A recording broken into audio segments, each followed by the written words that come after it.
Merci, M. le Président. Et j'aimerais signifier que je vais partager mon temps avec la députée de Vancouver East. Et je suis vraiment fière de pouvoir me lever aujourd'hui en cette Chambre pour pouvoir appuyer et défendre la motion de mon collègue de Rosemont, la petite patrie, pour lutter contre l'évasion fiscale et les avantages fiscaux qui sont dédiés, en fait, qui profitent seulement aux plus riches de notre société, de notre pays, qui sont par exemple les banques, les multinationales, et qui ne vient pas du tout en aide aux plus vulnérables, à ceux et celles, aux travailleurs moyens qui travaillent et qui déclarent ces impôts à chaque année, à peu près dans un mois. Donc, c'est très important quand on parle d'un pays qui veut offrir des services de qualité sans discrimination à toute la population, en dépit des salaires, en dépit de la classe dans laquelle se trouvent les gens. Bien, il faut qu'on s'attaque à l'évasion fiscale qui nous fait perdre des milliards de dollars par année. Et je vais le décliner dans le discours qui suit. Si on veut que notre démocratie canadienne, on la défend et on dit qu'elle a été bâtie pour que tous les citoyens soient traités de façon égale, notre système fiscal, je suis désolée, mais ça ne reflète pas du tout cette équité, cette égalité entre les personnes. Et au contraire, les inégalités, l'écart entre les riches et les pauvres ne fait qu'augmenter. Et d'ailleurs, elle croît plus rapidement qu'aux États-Unis. Des échappatoires et des exemptions fiscales existent malheureusement encore aujourd'hui. En fait, on atteint le paroxysme présentement. La plupart des travailleurs et des travailleuses ne peuvent pas compter sur ces échappatoires, sur ces déductions fiscales, sur ces exemptions fiscales, sur ces crédits fiscaux. Donc, c'est très difficile à accepter et à comprendre pour les Canadiens que le gouvernement ne fasse pas sa part pour faire en sorte que les fraudeurs soient poursuivis en justice et paient leur juste part d'impôts, comme les autres. Par exemple, il y a les PDG les mieux rémunérés au Canada touchent en une demi-journée, Monsieur le Président, le salaire annuel d'un travailleur moyen. On a d'autres chiffres qui disent que les PDG les mieux rémunérés du Canada touchent 193 fois le salaire moyen des Canadiens, 193 fois. C'est vraiment insultant qu'on ne puisse pas faire en sorte que ces gens-là payent leur juste part d'impôt pour redistribuer, pour faire en sorte que notre société, notre projet de société fasse en sorte que tous les citoyens aient accès, par exemple, à une éducation de qualité, aient accès à des soins de qualité, des soins qui ne sont pas à deux vitesses, qu'on puisse sortir nos aînés de la pauvreté, nos aînés qui ont travaillé toute leur vie à la sueur de leur front, mais qu'on puisse leur offrir une retraite décente, ce qui n'est pas le cas pour tout le monde. Dans Salaberry-sur-Roi, comme dans tous les autres comtés, il y a des personnes qui ont de la difficulté à manger des fruits et des légumes à chaque jour. C'est pas normal, Monsieur le Président, dans un pays aussi riche que le Canada. Donc, Monsieur le Président, les Canadiens les plus riches n'ont pas besoin de ces exemptions fiscales pour vivre. Et les libéraux, malheureusement, maintiennent en place les échappatoires fiscales qui profitent au mieux nantis, tandis que la plupart des Canadiens sont laissés de côté. Alain Deneau parle d'hémorragie fiscale. Il met en avant que l'impôt des entreprises est passé de 38 en 1981 à 15 aujourd'hui. Je vous signale que les citoyens, les individus, paient entre 15 et 33 d'impôts au palier fédéral. Donc, pour plusieurs, paient plus que les multinationales, les grandes entreprises. Il dénonce aussi le fait que les entreprises contribuent très peu au financement des services publics, alors qu'elles bénéficient, par exemple, d'infrastructures très performantes et de main-d'œuvre bien qualifiée. Les privilégiés ne bénéficient pas d'une seule mesure fiscale avantageuse. Il en existe 64. 5 d'entre elles sont considérées comme progressistes et 59 d'entre elles sont considérées comme régressives. Qu'est-ce qu'on entend par régressive? C'est quand les mesures profitent à 50 des personnes les plus riches du pays au lieu de profiter à 50 et plus des personnes les plus démunies de la société. Et là, il en existe 59 pour 50 des plus riches du pays. Ça n'a pas de bon sens et c'est pas des mesures qu'on peut qualifier d'équitables, de justes socialement. Ça a coûté plus de 100 milliards de dollars en 2011 en manque à gagner en recettes fiscales pour le Canada. Ça représente environ 40 du budget fédéral total.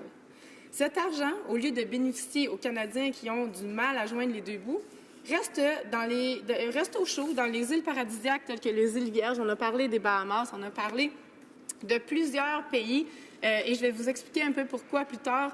Ça existe, ces pays-là, ces échappatoires fiscales-là, c'est les paradis fiscaux qu'on appelle. Et le gouvernement ne doit pas mener sa politique pour les 1 les plus riches de la société, mais pour tous les Canadiens et toutes les Canadiennes.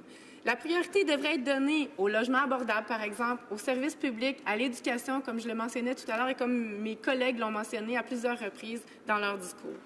Pendant les campagnes électorales de 2011 et de 2015, les libéraux s'étaient engagés à supprimer les échappatoires fiscales liées aux options d'achat d'actions. Les options d'achat d'actions représentent environ 25 de la rémunération des PDG des 60 entreprises les plus grandes cotées en bourse du Canada. Elles sont très utilisées car elles ne sont imposées qu'à 50 en fait, la moitié du taux applicable pour un revenu ordinaire. Donc, on envoie une réduction de 50 à ceux qui sont capables de se payer des options d'achat d'actions et on s'entend que ce sont ça revient aux PDG déjà les plus riches. C'était au départ supposé de profiter aux petites PME, aux entreprises en démarrage, mais on a vite compris que finalement, ça rapportait aux plus riches. Et l'inaction des libéraux dans ce dossier est flagrante. Ils ont fait croire aux Canadiens et aux Canadiennes qu'ils apporteraient un réel changement, mais ils ont gardé la politique conservatrice qu'ils critiquaient auparavant. On sait à présent que les PDG de Bay Street ont mené une offensive auprès du gouvernement actuel pour conserver leurs avantages fiscaux. Les libéraux ne s'engagent pas pour la lutte contre la pauvreté, mais pour la protection de la richesse pour les mieux nantis. Cette volte-face est inacceptable pour les travailleurs et travailleuses qui ne réussissent pas à payer leurs impôts. Notre motion demande, entre autres, au gouvernement de respecter ses promesses en campagne et de plafonner l'échappatoire lié aux options d'achat d'actions. En plus des avantages fiscaux au Canada, une partie des mieux nantis utilise l'évasion fiscale qui est pourtant illégale. À lui seul, le gouvernement du Québec considère qu'il perd 3,9 milliards par année à cause de cette évasion fiscale. Pour l'année 2016, le Conference Board estime que le Canada a perdu 47 milliards de dollars en impôts. Pour éviter de payer leur juste part d'impôts, les entreprises et les particuliers les plus riches peuvent passer par les paradis fiscaux. Ces paradis fiscaux sont des pays à fiscalité avantageuse, voire inexistante pour les entreprises. Les entreprises canadiennes ont mis à l'abri 160 milliards de dollars juste en 2011, Monsieur le Président, dans les îles Caïmans et à la Barbade et dans d'autres pays. Et ça, c'est possible grâce à des conventions fiscales qui ont été signées de façon bilatérale entre le Canada et 92 pays. Et parmi ces 92 pays, il y a des pays, je vais juste retrouver le bon, des pays comme la Barbade qui sont imposés à 0,25 à 2 alors qu'ici, les compagnies sont supposées d'être imposées à 15 Donc, ces compagnies-là qui n'ont absolument aucune activité économique aux Barbades ou dans les îles Caïmans ou dans certains autres pays, se servent de ces pays-là pour justement ne pas payer trop d'impôts et pour pouvoir renvoyer leur argent ensuite au Canada.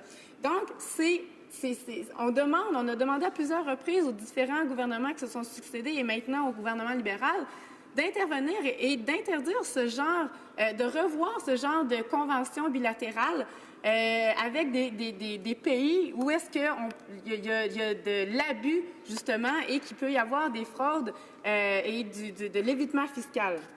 Et ce phénomène s'accélère. Selon une étude de l'Institut de recherche en économie contemporaine, les actifs financiers transférés du Canada vers les 7 principaux paradis fiscaux de la planète étaient 37 fois plus élevés en 2014 qu'ils ne l'étaient en 1987. L'utilisation de paradis fiscaux à l'étranger est donc à son paroxysme présentement. Le Canada est plus laxiste que les autres pays du G7 dans la lutte contre les paradis fiscaux et les effectifs de l'Agence du revenu responsable de détecter l'évasion fiscale ont été coupés par 3 000 par les conservateurs et n'ont pas été réaffectés par les libéraux. Parmi ceux-ci, ils avaient des vérificateurs et des gestionnaires hautement qualifiés. On a établi que 1 $ dépensé dans la lutte contre l'évasion fiscale pouvait rapporter 10 $ aux contribuables. Donc, ça vaut la peine de s'y attaquer. Les libéraux elle n'arrête pas de nous ressasser les oreilles en disant qu'ils ont investi 444 millions de dollars à l'ARC, l'Agence du revenu du Canada, mais avec aucun résultat. Aucune enquête pénale est ressortie de tout ça. Donc, ça n'a changé absolument rien, Monsieur le Président, et je vais continuer en répondant aux questions. Merci.